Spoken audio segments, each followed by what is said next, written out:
esta oportunidad vamos a tener las declaraciones de Vladimir Cerrón, secretario nacional de Perú Libre, quien mencionó que solo tiene 2 ministros dentro del gobierno de Pedro Castillo.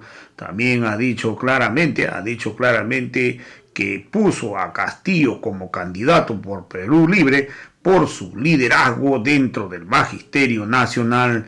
Vladimir Cerrón mencionó que tenía mucha duda, pero Pedro tenía pues la convicción siempre al tope y estaba convencido Pedro Castillo en ganar las presidenciales. También ha dicho claramente que el pueblo sabe que la garantía para que Castillo cumpla con su propuesta de campaña está al lado pues de Vladimir Cerrón. También ha dicho que el triunfo o el fracaso de Castillo siempre va a recaer en el partido. Vladimir Cerrón dejó claro que no está de acuerdo con el cierre del Congreso. También ha dicho que la constitución fujimorista ni siquiera se hizo en el Perú. Vamos a escuchar pasajes pues de esta entrevista que dio el líder Vladimir Cerrón de Perú Libre. En el triunfo de Pedro Castillo a la presidencia. Bueno, yo podría decir que esto ha sido un concurso de varios factores que han permitido que Pedro Castillo llegue a la presidencia. Entre ellos los he podido identificar. Uno, obviamente, es el liderazgo de Pedro Castillo. Segundo, es la legalidad del partido, sin el cual no hubiera sido imposible postular alguna autoridad. La estructura partidaria que tenía Perú Libre ya hace algunos años. El programa de gobierno que fue declamado por Pedro Castillo durante toda la campaña, el poderío de las redes sociales que han ido hackeando a la omnipotente televisión y sobre todo también la horizontalidad en cuanto a la propaganda política en las campañas electorales que aplanó en algo el piso. Pero por sobre todo eso, y también los errores del enemigo que suman a un triunfo, la pandemia, que pudo más, ¿no?, que todos estos factores al quitar la sábana y enseñarnos la real estructura clasista del Estado. En conclusión, le dije una vez a Pedro Castillo, cuando todavía estaba quizá algo dudoso de postular, que el pasto estaba seco, que la chispa era el partido, y el viento era la pandemia, y que habían condiciones para que un gobierno de izquierda, si bien no ganara, pero llegara cerca al triunfo e ir trabajando ese camino. Y escasamente tenemos 2 ministros de los 19, 2. Y uno que es el premier, que es un ministro prestadito, que más rato vuelve a ser congresista. Pero el resto son aliados políticos de Frente Amplio, de Nuevo Perú, de RUNA, y casi la mitad invitados del propio presidente de la República. Así que esto es un mito de que Cerrón pone a los ministros. ¿Qué le vio usted al señor Pedro Castillo? Vi que en la vida le había dado una circunstancia muy especial de haber liderado una huelga de carácter nacional que, dicho sea de paso, fue exitosa. Porque como nunca el magisterio, y después de muchos años, logró unificarse, cuestionando posturas sectarias de algún otro sector, ¿no?, en ese rato Patria Roja, y de otro sector del CONARE propio. Entonces surgía una tercera línea, que en este caso es FENATE Perú. Logró compactar, logró contagiar al magisterio, el magisterio se involucra en una lucha nacional, lo lidera Pedro Castillo y obtiene, lógicamente, logros de esta huelga. Pero a la vez eso le enseña, le da una lección, que es que el magisterio ya no puede estar solamente luchando a nivel reivindicativo, sino que tiene que dar un peldaño más, que es la lucha política. Y en este último razonamiento es que le digo que el magisterio ya no puede estar a nivel de bomba lacrimógena, de palos o calabozos, sino tiene que pelear algo más allá, ¿no? Y ese algo más allá es la presidencia de la República como una partecita del poder todavía. ¿Y usted pensó que él iba a ganar? Dígame con sinceridad. Yo tenía mis dudas, pero Pedro siempre fue un hombre optimista. Y me acuerdo cuando Marcos Cifuentes le pregunta si va a votar por Verónica o el cura Arana, él dice que eso nunca va a pasar. Esa es la primera respuesta que me sorprende. La segunda es cuando visita a Huancayo y se despide de mí en la noche para irse a Cerro de Pasco y me dice, nos vemos en Palacio. Y Pedro Castillo no es su subordinado mío, ni Cerrón es subordinado de Castillo. Y eso ha quedado siempre claro, ha quedado cristalino en las reuniones que hemos tenido. ¿Y ve asuntos de Estado con él? ¿Ha tratado temas de gobierno con él? De ninguna manera. Nosotros lo que vemos, o lo que me compete ver a mí, son temas de programa partidario. Yo siempre le he dicho a Pedro, nosotros no vamos a hacer lo que hacen otros partidos, de utilizar sus organizaciones políticas para llegar al gobierno, sino nuestra proporción es inversa. El medio es el gobierno y la aspiración final es lograr la aspiración del partido. Entonces, hacia ahí va mi conversación con Castillo, y de él ahí puede tomar algunas opciones programáticas, como también puede descartarla, está en todo el derecho. Las denuncias que comenzaron a salir después de la segunda vuelta, una catarata de denuncias, inclusive terrorismo, que es la expresión de la franca persecución política que existe en este país, porque si usted estuviéramos en los años 80, yo estuviera con un balazo en la nuca hace rato. Ahora, el presidente nos ha mentido, y por usted. Él dijo en campaña que a usted no lo veríamos ni siquiera como portero en las instituciones del Estado, y usted ahora se muestra como el portero más poderoso del país. Bueno, ahí hay que hacer mención a un pasaje bíblico. Cuando Jesús dice, yo soy la luz y el camino, nadie va al Señor si no es por mí. Y Jesús hacía un digno papel ese rato de lo que en algún momento quiso decir de mí el señor Castillo. ¿Y qué sintió cuando dijo el señor Castillo eso? Mira, yo soy un político ya cuajado.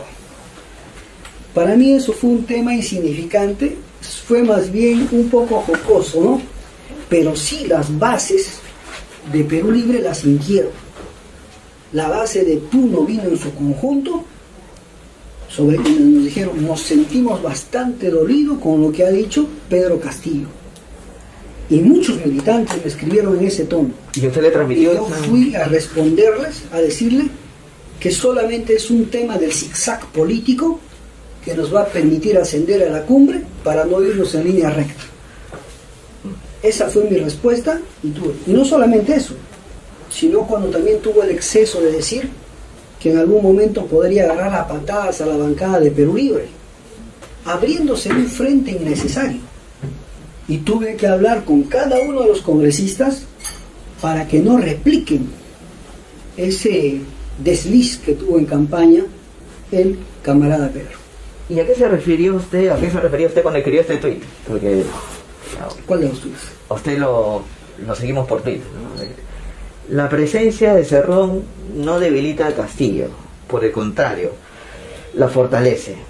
¿Qué ha querido demostrar con eso, más allá de una autoestima muy alta? Porque el pueblo sabe que la garantía de cumplimiento de lo que se ha ofrecido en el programa quizá puedan estar más cerca a mi persona que en la de Pedro.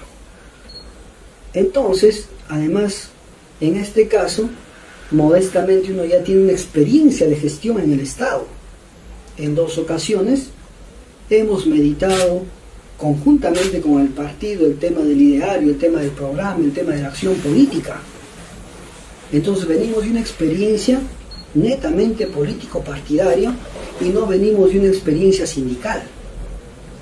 Entonces, es por eso que los adversarios, por no decir enemigos políticos, ven que ese binomio podría ser indestructible y se han dedicado a fracturar el binomio porque saben que ahí está la cohesión potente en el ámbito político. ¿Usted se siente popular entonces?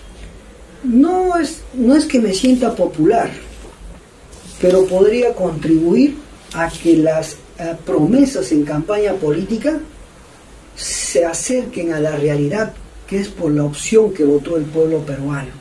No va a apartarse del gobierno, entonces. No es que me aparte, porque tampoco me siento integrado en el gobierno, pero sí soy amigo del gobierno. Puedo sugerir al gobierno.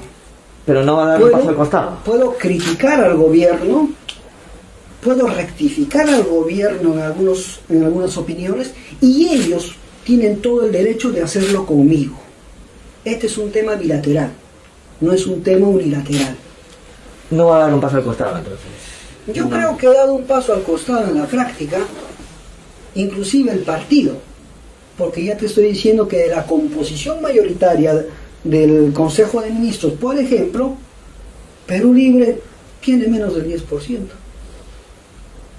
Está bastante claro esa relación, pero no porque sean minoritarios, mis opiniones no podrían ser escuchadas en algún momento de ser necesario. Me gustaría profundizar en otra frase suya que lo mencionó ya no en un tuit, sino en el Congreso Partidario de Perú Libre.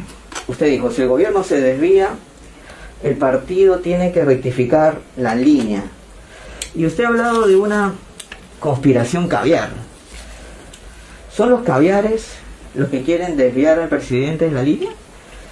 Mire, yo creo de que si el presidente, un gobierno se legitima cuando cumple sus promesas.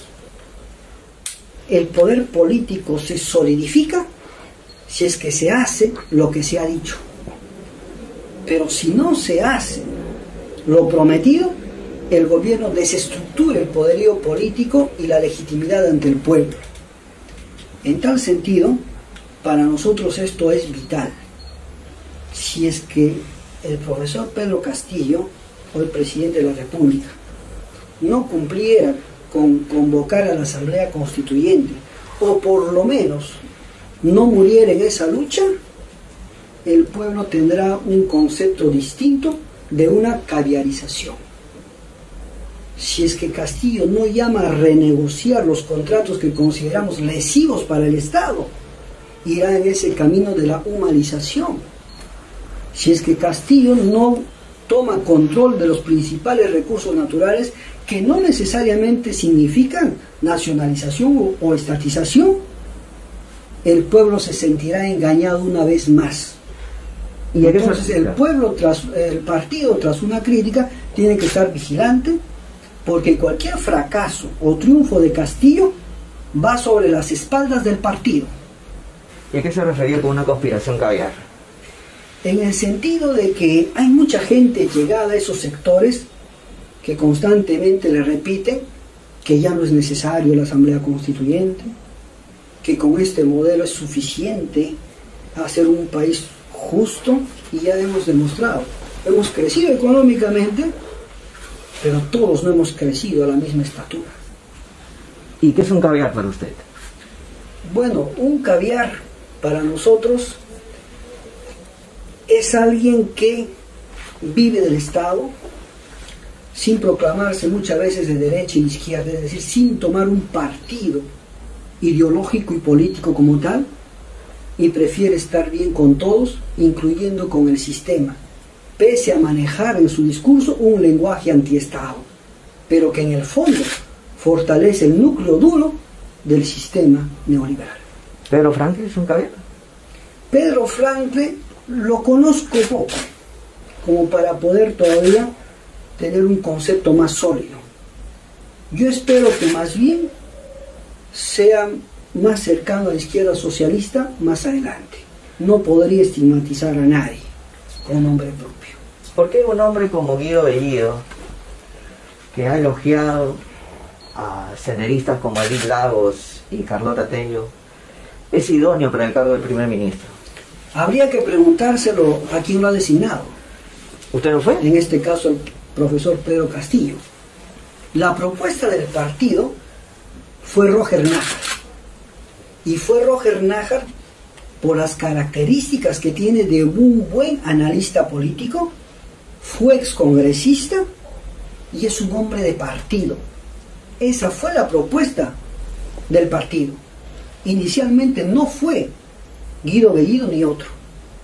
Pero ¿qué sucede cuando comienza a atacar a Roger Nájar? Él decide dar un paso al costado para favorecer la gobernabilidad del Nobel gobierno. Entonces, el partido hace unas propuestas en las cuales está Jaime Quito, está Silvana Robles, está Alex Flores, ¿no? Y el propio Guido. Y de esos propuestos, el presidente eligió a Guido.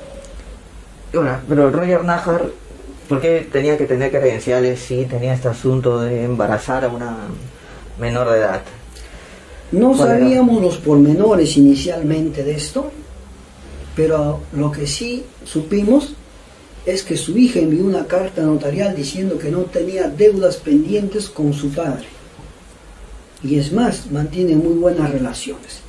Y entendiendo que en la política muchas veces se dañan honras, ¿no? A veces indebidas y debidas, pues simplemente está el criterio de la duda. Pero estamos hablando de un tema de hace 34 años. Y al Roger Nájar que yo he conocido desde ya cerca de una década, me parece un hombre coherente, un hombre bastante justo, y que nunca he podido ver algunas maldades de ese tipo, en absoluto. Más bien para nosotros ha sido un gran consejero en el partido. Ahora, el nombramiento de Guido Bellido, ¿no ha sido una provocación al Congreso para tratar de cerrarlo?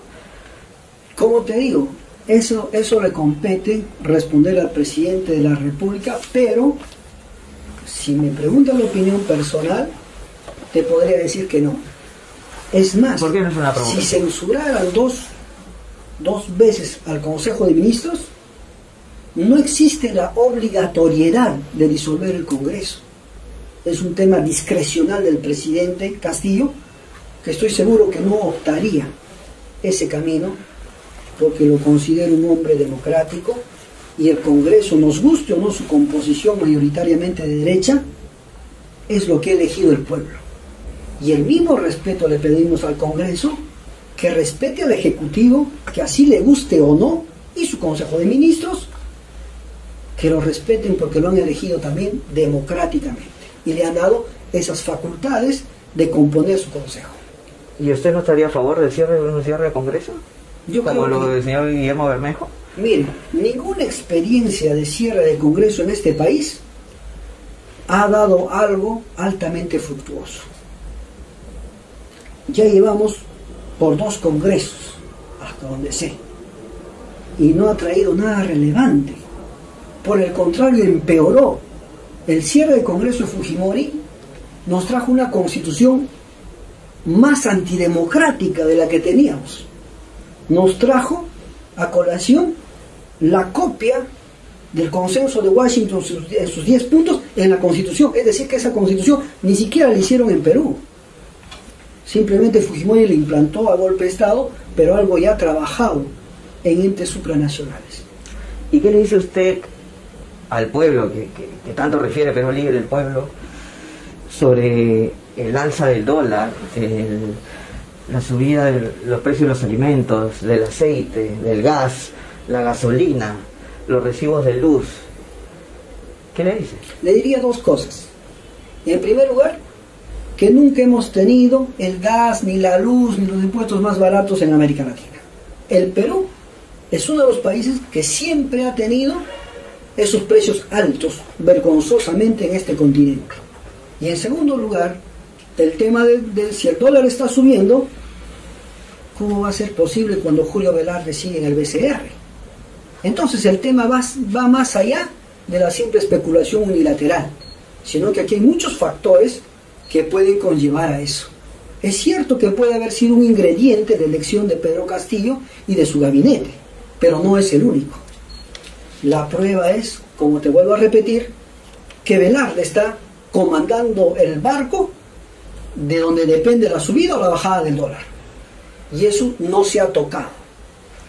Ahora, pero ¿no sería mejor, como usted lo explica, que el gabinete puede ser un factor de conflicto, que renuncie el señor Bellido y otros ministros cuestionados para dar más tranquilidad. Mire, eso no va a bajar los precios, porque estamos en un sistema de libre mercado. Hay mucha gente que se ha enriquecido más con esta pandemia que cuando no había pandemia. Y hay gente que se sigue enriqueciendo más con esta crisis política a que cuando no hubiera. Entonces, en el libre mercado, ya sea un acto por narcotráfico, por corrupción, por delincuencia organizada, etc., mientras sea rentable, va a ser bienvenido. Porque este es el libre mercado, que es una selva, donde el hombre es enemigo del otro hombre. El señor Bellido debería quedarse, permanecer en el cargo. Si tiene la confianza del señor presidente, se quedará como presidente del Consejo de Ministros. Aunque yo podría, como partido, sugerir algunos cambios de ministerios. ¿Cómo cuáles, por ejemplo? No quiero personalizar en este momento, pero hay algunos que han estado cometiendo errores que no solamente hacen críticas al gobierno, sino hacen críticas al partido, que es el ente que yo tengo que defender inmaculadamente. Ahora, y con respecto a la elección del canciller Béjar, usted fue el que lo colocó en el cargo, lo que me dicen varias fuentes. Roger Nájar invitó al profesor Héctor Béjar. Yo estuve también en esa reunión y me alegró que lo invitara a un hombre que fue un luchador social en la modalidad de guerrilla en aquel momento, donde las trincheras de combate pesaban más que las trincheras de las ideas, que hoy es inversamente proporcional, que a nuestra generación ya nos toca la trinchera de ideas, y que después fue rectificando el camino, si se quiere decir así, llegó a ser funcionario del Estado con Velasco, llegó a ser un gran profesor, y lo es en San Marcos, y lo ha demostrado con su vida ética y moral. Es decir, no ha hecho docencia solamente en San Marcos, sino ha hecho de su vida una docencia. Considero que a sus años este nombramiento es una reivindicación para que pueda cerrar un ciclo de vida de manera decorosa. Pero él ha sido acusado de asesinato y también como un hombre que dice que Sendero Luminoso fue un invento de la CIA, puede liderar la política exterior peruana. Bueno, él cuando habla de Sendero Luminoso como invento de la CIA lo dice bien claro, que no tiene cómo probarlo. Pero es una hipótesis de él que hay que respetar, es una libertad de pensamiento. Pero hay otro acápite que dice en la misma conferencia que él da, dice algo muy cierto, que es el trabajo de la CIA, la división permanente de la izquierda, que puede suceder, y eso podríamos convalidarlo hoy, mañana o pasado. Y yo manifiesto mi deseo mediante esa comunicación de que el Perú debiera salir del Grupo de Lima, que en realidad es el Grupo de Washington, y yo ratifico que obviamente es la expresión del neocolonialismo contemporáneo. ¿Pero el Perú va a salir o no va a salir del Grupo de Lima? Habría que preguntárselo al gobierno. ¿Se va a alinear al eje bolivariano? Yo llego a nivel de sugerencia, nada más, como te lo dejé hace rato, ¿no? ¿Y se alinearía al eje bolivariano? ¿Estaría usted de acuerdo con eso? No necesariamente. El Perú puede ser un país no alineado ni alineado a los norteamericanos, ni alineado al chavismo. El Perú debe mantener su propia independencia, y lo ha demostrado hace mucho tiempo, desde que no quiso anexarse a la Gran Colombia. El señor Evo Morales, sí. ¿Qué papel va a cumplir el gobierno? ¿Va a ser asesor del presidente de la República? Poner a un presidente altamente exitoso en su país como asesor no me parece bien. Puede ser amigo del gobierno, de los gobiernos que él considere necesarios, no necesariamente de izquierda, sino también de derecha, pero la experiencia que él ha demostrado en su país es bastante rica como ejemplo para América Latina.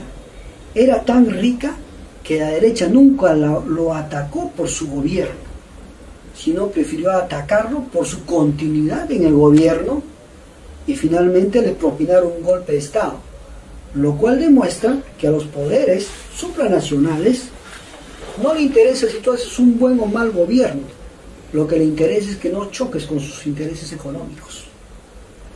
Y así hay malos gobiernos que le han hecho peores movilizaciones que a Evo en caso de Chile, pero a Chile no le ha propinado un golpe de Estado.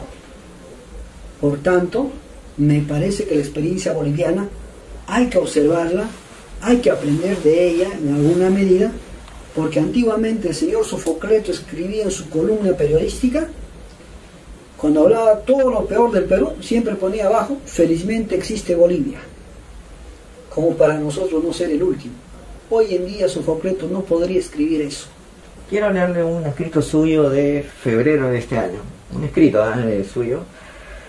Perú Libre tiene como prioridad resolver el problema económico del país en función de las mayorías, y Nuevo Perú, el partido de Verónica Mendoza y Pedro Franque, tiene como prioridad resolver el problema de las minorías, como las libertades sexuales y el matrimonio igualitario. ¿Se ratifica en eso? Sí, por supuesto. Yo creo que a partir de resolver el problema económico del país, podrían resolverse ya por inercia los demás problemas de las mayorías y de las minorías. Porque es el factor económico el vital. Nosotros no podemos resolver otro tipo de problemas si es que no democratizamos la economía. Como dijo Mariátegui, no hay problema de la educación que se resuelva si no democratizas la economía. Es igual. No puedo resolver un problema de salud si no democratizo la economía.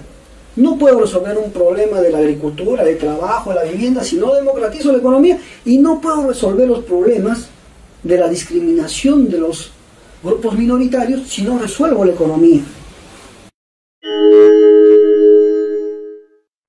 Y el anuncio de un nuevo partido que tiene el apoyo del sector magisterial en la bancada, ¿no es un anticipo de una ruptura? Nosotros hemos saludado el inicio de la inscripción del partido magisterial y popular, porque cuanto el pueblo se organice más, vamos a obtener mayores victorias, mayores conquistas. Aquí lo importante es que no somos enemigos de clase, y en la lucha nos encontraremos, nos abrazaremos y derrotaremos un enemigo mayor. Por tanto, a Perú Libre no le afecta en absoluto. Por el contrario, nosotros hemos saludado que sea así, dentro de la sinceridad, pero también dentro de la fraternidad y dentro del principio unidad,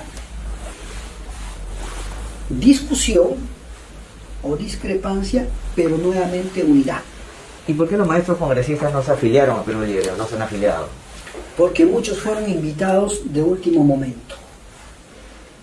Por eso, nosotros hubiéramos querido de que se anuncie antes y pudieran afiliarse, porque también estratégicamente la candidatura de Castillo, que ya se había conversado aproximadamente un año, la guardamos en reserva hasta el último momento, porque si no hubieran empezado una campaña anti-Castillo y posiblemente hasta lo hubieran sentenciado para inhabilitarlo, como hicieron con Gregorio Santos, con Adubiri, con Cerrón, lo mismo hubiera sido con Castillo.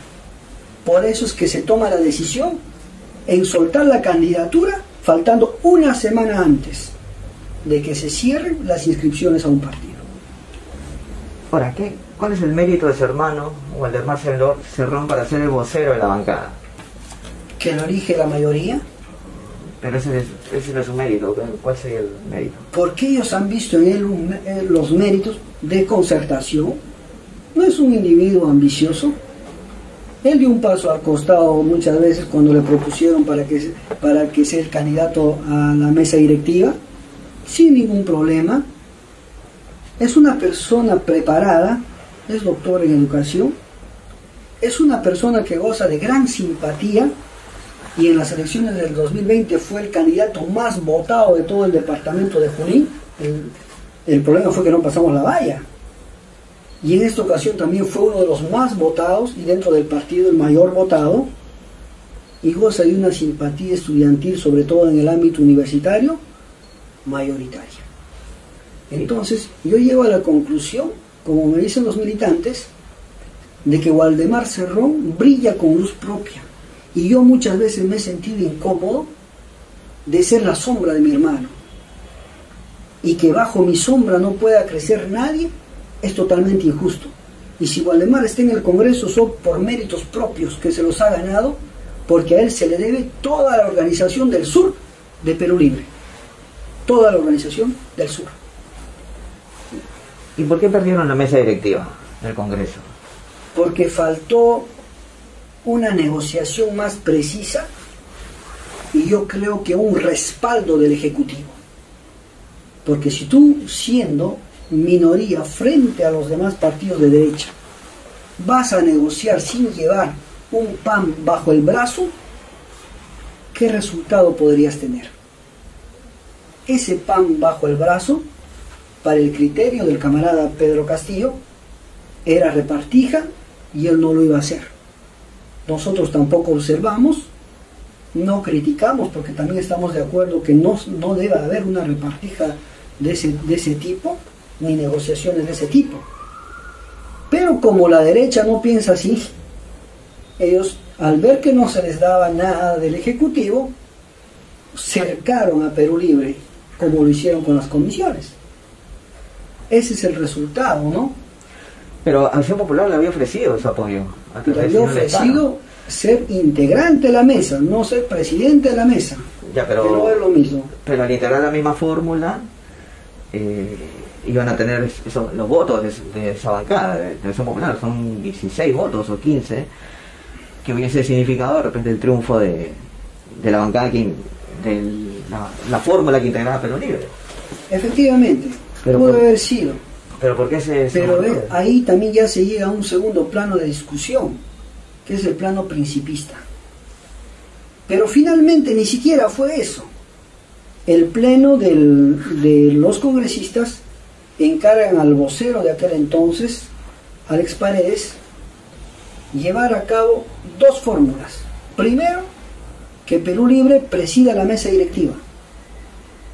Y en segundo lugar, si es que no presidiera, integrara la oferta que me está comentando de Acción Popular.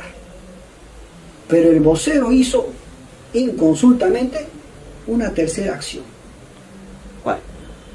Inscribir, si no me equivoco, a Somos Perú en la cabeza y a Perú Libre ponerlo como miembro. O sea, algo que no había sido encargado del pleno de la bancada, lo cual concluyó con el cese de su cargo.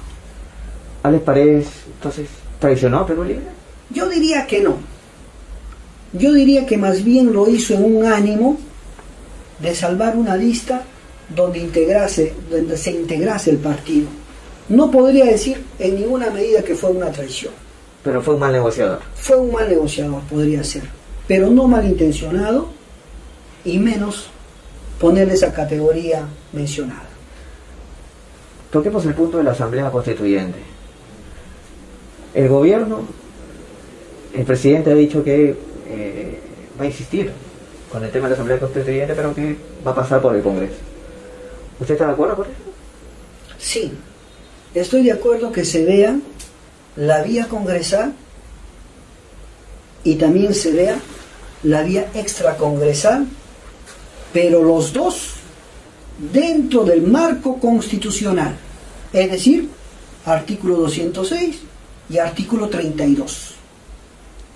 Porque una dice que es para la reforma constitucional dentro del Parlamento y el otro dice buscando un referéndum. Los dos son constitucionales. No nos salimos de ese marco. Tenemos que respetar la Constitución vigente. Por tanto, no se puede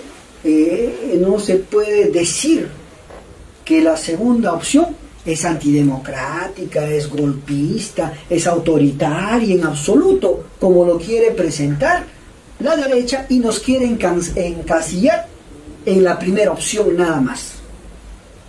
¿Y para qué?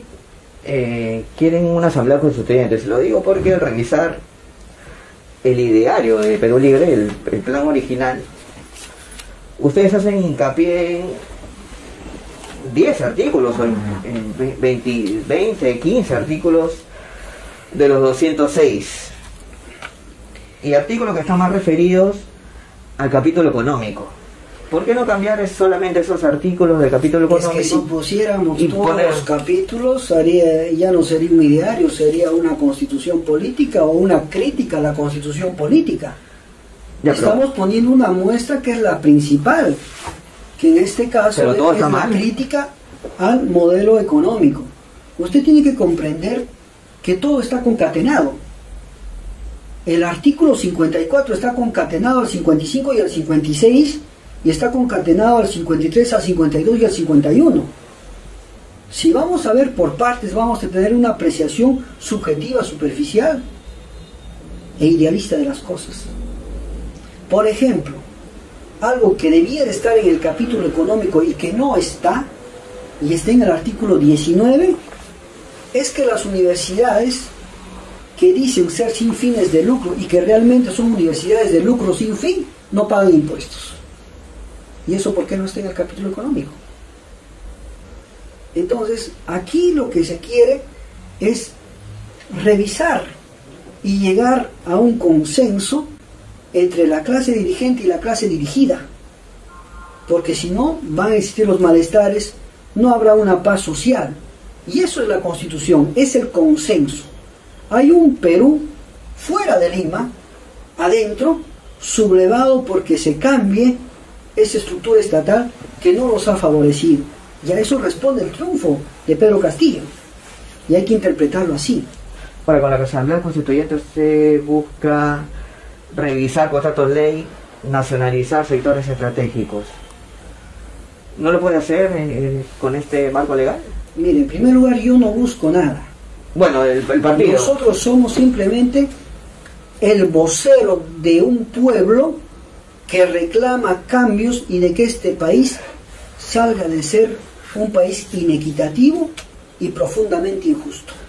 En tal sentido, si la Asamblea Constituyente mayoritariamente dice que hay que recuperar los recursos naturales mediante cualquier método, es la voz soberana de un pueblo que tiene que respetarse y que es más democrático que 130 congresistas.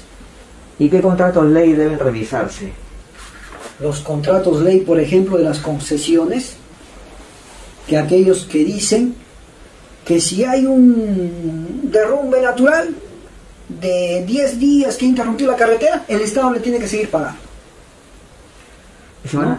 El contrato ley que dice que así suban los minerales de precio, como hoy en día se ha duplicado el precio del cobre, el petróleo, el gas y todo, y nosotros no nos beneficiamos de ese incremento de precios. Es totalmente injusto. Y eso debe revisarse, debe renegociarse. Inclusive la Constitución actual facilita, pero si hubiera un entendimiento bilateral. Pero como no lo hay, entonces tenemos que ir a una corte internacional, al CIADI, ¿no? O tenemos que cambiar o poner una estructura supraparlamentaria, porque en el artículo 62 se le ha prohibido al Parlamento inclusive cambiar ese artículo pétreo, ¿no? Entonces tendríamos que irnos a la supra, que es la Asamblea Constituyente, que estaría por encima del Congreso, que es la única que pudiera cambiar. ¿Habrá nacionalización de sectores estratégicos? Mira, la nacionalización no nace por apoderarse de una empresa.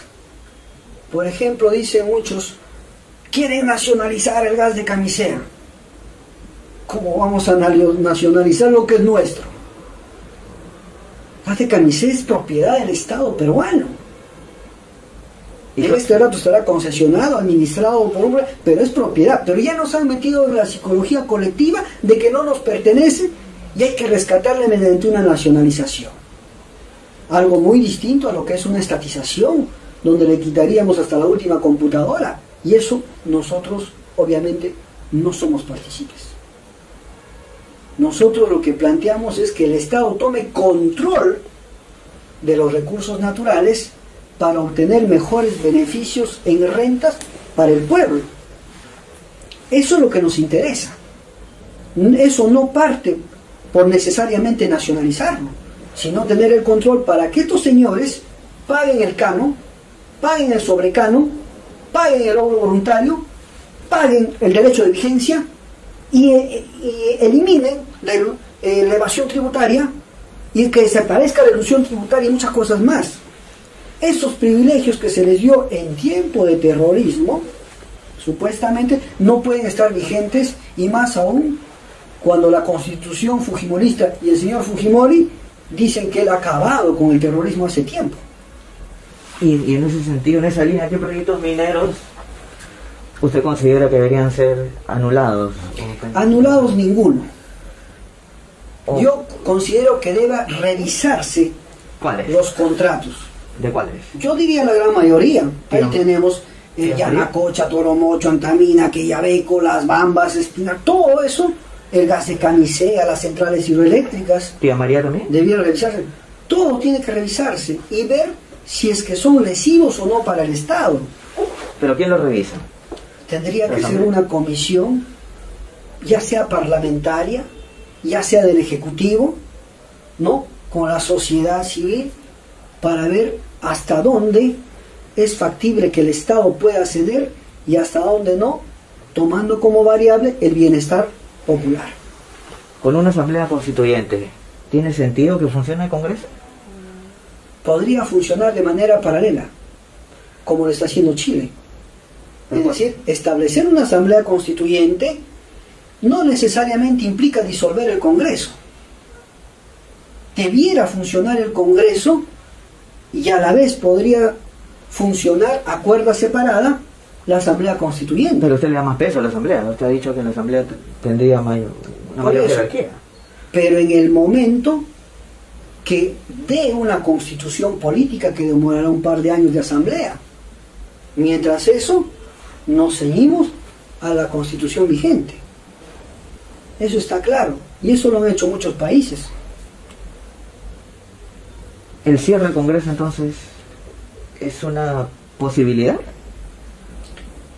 Una posibilidad que plantee el gobierno o el partido, no. Yo creo que sería un gran error. Sería caer en la crítica que se le ha hecho al fujimorismo en algún momento. Como te vuelvo a repetir, los cierres parlamentarios no han traído mejores congresos. Ahora, el temor que se tiene con la Asamblea Constituyente es que usted busque Perú libre, busque perpetuarse en el poder, teniendo en cuenta también que usted se ha mostrado a favor de la reelección presidencial en algún momento.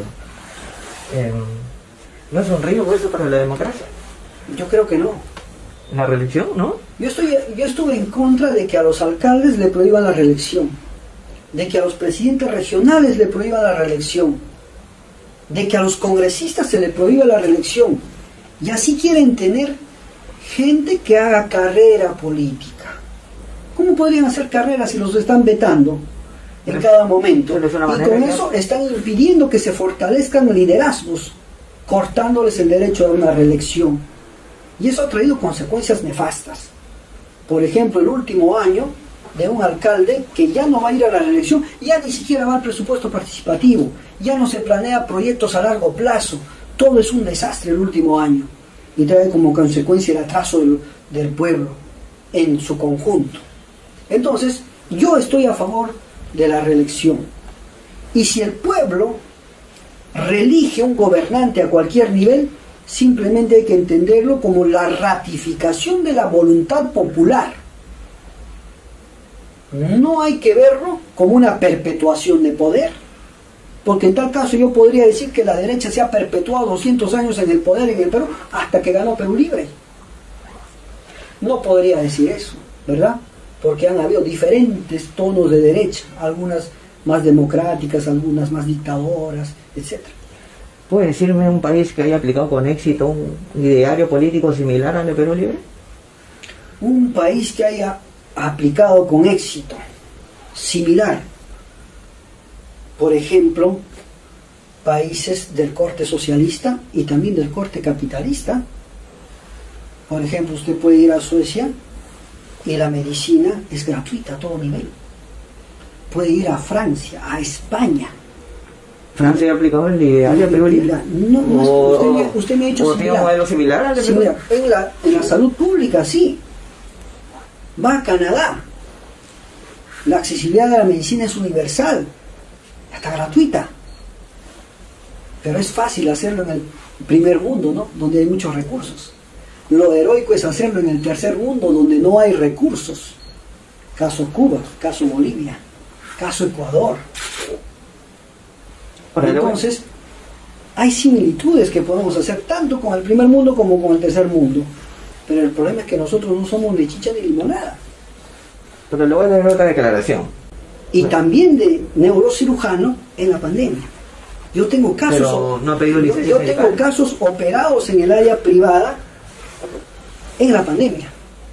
Con mucho riesgo, pero los he operado. Pero me refiero en el Estado. Y he atendido casos en mi casa y también en la clínica Santo Domingo con COVID. Leyendo tomografías, dándoles el tratamiento, porque ese rato era un tema realmente dramático. ¿Y por qué no lo trabajó en el Estado? ¿Por qué no lo trabajé en el Estado? Porque yo no he perdido mi vínculo con el gobierno regional. Yo sigo siendo gobernador regional. Estoy solamente suspendido, pero no estoy vacado. El día que yo esté vacado y pierda mi vínculo laboral, tendré que volver a salud. Por eso que ese despido que hace de la institución es totalmente arbitrario. ¿Y cuándo fue? Y lo mismo pasó con la Universidad del Centro. Arbitrariamente, cuando yo todavía no he perdido hasta el día de hoy mi vínculo laboral con el gobierno regional, hasta que el jurado emite una resolución y diga: el señor fue vacado del cargo, y concluye su vínculo laboral. ¿Y cuándo realizó usted su última operación? Hará hace aproximadamente 4 meses, 3 meses. Así es. ¿Cómo ha pagado la reparación civil de 850.000 soles? Ese es otro mito. Yo no he pagado 850.000 soles. Yo he pagado, si no me equivoco, no es la cifra exacta, cerca de 269.000 soles. Como ahorro familiar. No, es que el resto lo han pagado el resto de los sentenciados. Somos 4 sentenciados. Así que eso de achacarte que tú has pagado todo, que hay que incautar, parte pues obviamente de un razonamiento totalmente malicioso, con tal de hacerte quedar mal ante la opinión pública, ¿no? Pero ¿cómo se recolectó ese dinero? Las balas, como dice el primer ministro Guido Bellido en una...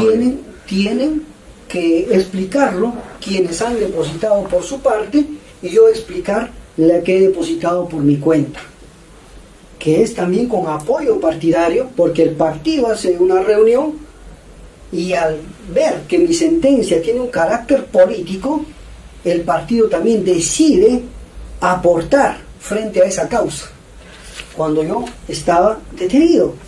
Y a eso responde, por ejemplo, el aporte que hace la señora Dina Boluarte con el señor Braulio Grajeda, y también la coordinación que hace en ese entonces Guido Bellido. Ahora, la hipótesis fiscal en el caso de los dinámicos del centro es que se recaudó plata ilícita del gobierno regional para financiar la campaña de Perú Libre. Totalmente falso.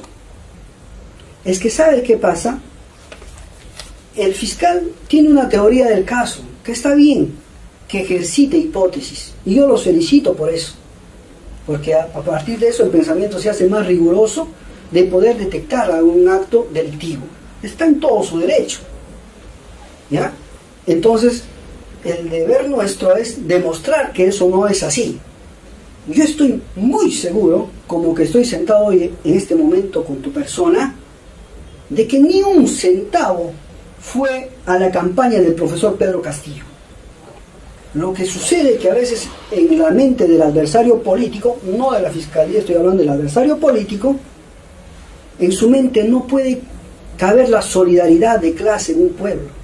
no puede saber que eso lo hemos hecho a base de sudor, sacrificio, llanto, ¿no? Y ellos creen desde su mente que solamente la corrupción es el pistón que mueve el motor de la historia. Pero aquí el pistón ha sido la solidaridad de clase de un pueblo que se vio afectado, abandonado, desprotegido en la pandemia, que decidió apostar por el cambio. Y eso lo puedo decir con toda claridad. La campaña de Pedro Castillo no fue financiada ni por el gobierno regional de Junín, ni por un dinero oscuro de narcotráfico, de terrorismo, ni de la Dirección Regional de Transporte y Comunicaciones, como la que han tejido toda una historia. ¿Y por qué el patrimonio aumentado de Perú Libre en el 2018 registró 0 soles y en el 2021 ha registrado 762.000 soles? Porque el partido decidió dar un paso del nivel regional al nivel nacional. ¿Y eso qué incluía? Que teníamos que tener un local en Lima y no podíamos estar de gitanos, y teníamos que institucionalizar el partido en Lima. Entonces se hace una asamblea y se les pide a los militantes que aporten extraordinariamente una suma de dinero para comprar ese local que costó $220.000, el de la calle Brasil, y que nosotros exoneraríamos sus cuotas partidarias en los años siguientes, porque Perú Libre fue un partido que siempre aportó estatutariamente, y muchos de ellos aportaron, y debidamente bancarizados, todos. No hay ningún centavo que no esté bancarizado en la compra de ese local. Ese es el patrimonio que aumenta. O sea, es el local el que hace ese desnivel aparente. ¿Por qué ha querido retirar dinero del banco? Sus ahorros, 1.200.000 soles. ¿Por qué? Porque quería cambiar de banco para obtener mejor rentabilidad. Yo en este problema estoy 6 años. Por eso es que dicen, ¿por qué depositó en la caja? ¿Y por qué el mismo día movió? ¿Y por qué el mismo día? Simplemente porque si estoy investigado 6 años de lavado de activos, ningún banco quiere aumentarte una mejor rentabilidad de tu dinero. Entonces tienes que preguntar, tienes que cambiar. ¿Por qué? Porque no puedes estar con un rendimiento mínimo, casi nada, por simplemente ser políticamente expuesto, como te llama el banco. Por eso es que se hicieron esos movimientos. Entonces en algún momento el Interbank me ofrece mayor rentabilidad y con un cheque de gerencia traslado ese dinero. Y eso es ahí, alrededor de eso se teje, pues tuvo una historia que ese dinero haya venido del Brian, haya venido de los dinámicos. Y no, es el mismo dinero que está investigado hace mucho tiempo. Por eso es que no tengo ningún problema yo con mi patrimonio. Y de patrimonio de lo que yo tengo es solamente una casa en este momento. La casa de Huancayo, donde vivo, ¿ya? Y mis cuentas de ahorro. Y nada más. No tengo empresas, no tengo dinero en el extranjero, no manejo tarjetas de crédito, ni tampoco me apremia. Y vivo generalmente de mi actividad privada, y por eso es que casi no toco el dinero del Estado. Debe ser un médico muy envidiado, entonces. Yo creo que envidiable no, porque ningún neurocirujano en el Perú quisiera ser tan pobre con la profesión que tengo como Cerrón. Porque era para que yo haya tenido en Huancayo una gran clínica, si hubiera trabajado como un médico neoliberal. Y no lo he hecho por 2 razones. Porque mi padre fue un hombre de izquierda y asesinado por sus ideas. Y lo otro, porque me educó la Revolución Cubana, pero no para ser un mercantilista. ¿Llama pobreza a tener más de 1 millón de soles? No, yo lo que te digo, que mi patrimonio ahora, como cualquier neurocirujano en Lima, sería entre 16 y 20 millones. Que no lo es. Que no lo es. Investigue otros neurocirujanos aquí en Lima y va a ver usted la diferencia abismal de patrimonio que hay en 20 años de trabajo. ¿Por qué no han separado a Arturo Cárdenas de Perú Libre? O sea, la vicepresidenta Dina Boluarte había anunciado su separación en vista de que se ha visto comprometido con el caso de lo dinámico del centro? Por la presunción de inocencia. Porque quien habla también ha sido víctima de una sentencia política. Y el partido decidió no retirarme del cargo porque cree en mi inocencia. Si yo he pasado el mismo calvario, podría aplicar con otros una medida injusta, donde la juez inclusive dijo que no califican para prisión preventiva. Sería totalmente injusto, no sería equitativo, ¿verdad?